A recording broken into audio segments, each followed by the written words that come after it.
Welcome back sa ating FB page na free reviewers managed by Leonalyn at sa ating YouTube channel na Solving Math with Leonalyn.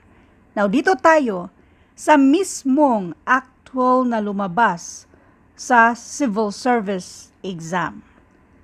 Kung napanood nyo yung previous na video natin, itong 1 to 5, kung napanood nyo ito, kung paano ito sagutan, at kung naintindihan nyo, paniguradong masasagutan nyo itong mismong lumabas sa civil service exam. Let's do solution number 1. Itong 40% means 40 per 100. So kung 40 per 100, ito 40 per 100 na i-multiply natin sa 200, remember, ang of multiplication. At itong is equal yan siya. What part? So let P, para sa hinahanap natin, ang of ulit ay multiplication. Kopyahin si 320. Meron tayong dalawang 0 sa taas, i-cancel natin, i-cancel din natin yung 100 sa baba, o yung may dalawang 0. So 1 lang din naman yung nasa baba, ignore na natin yan siya. So ang i-multiply lang natin ay itong 40 at itong si 2. So 40 times 2, and this is 80. So, kopyahin natin yung nasa kabila, P times 320. So, wala na yung pinagkaiba sa previous nating video na ito yung sinagutan natin, yung 5 na yan. So, ngayon, ang hinahanap natin ay itong variable P or any variable na isulat natin dyan. Itong 320, since pang-multiply siya sa P, pang-divide na yan dito sa kabila. In other words, nag-divide tayo ng 320 to both sides para makancel yan siya, P na lang ang natira. Now, P equals 80 over 320. Malist natin yan by finding the greatest common factor, which is 80. 80 divided by 80, and that is 1. 320 divided by 80, and this is 4. Kaya ang sagot dito ay 1/4.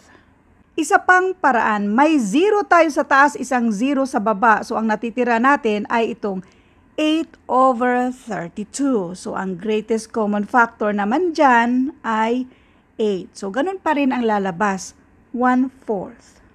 Maraming paraan sa pag-solve nito, pero yung mismong is natin, yan yung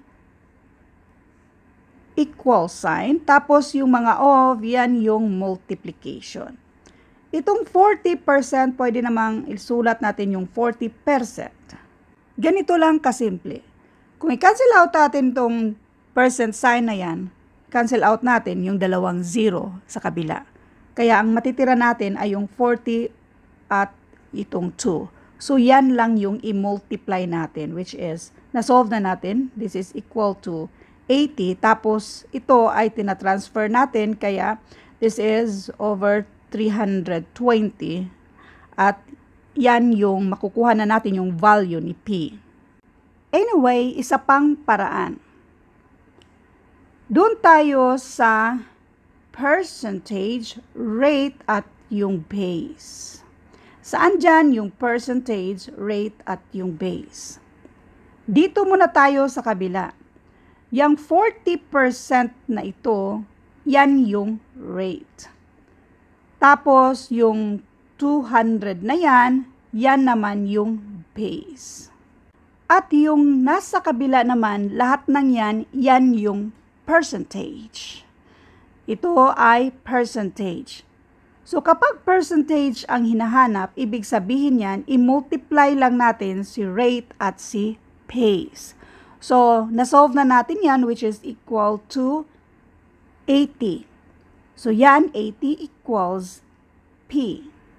So, ito na yung percentage para dito na naman tayo sa kabila. What part? 80 is what part of 320? Kasi na-solve na natin itong 40% of 200, and yan ay 80. So, ngayon, ito yung percentage. What part? Yan yung rate. At ito naman yung base. Now, kapag rate ang hinahanap, ang ibig sabihin nito, percentage divided by pace. At yung percentage natin, yan yung 80. So, this is 80. At yung base naman natin, yan yung 320. Again, na-solve na natin to by finding the greatest common factor, which is 80. Kaya, 80 divided by 80, and that is 1.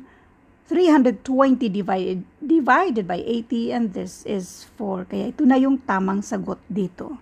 Thank you for watching, and all I hope mayroon kayong natutunan sa videong ito. Thank you and God bless.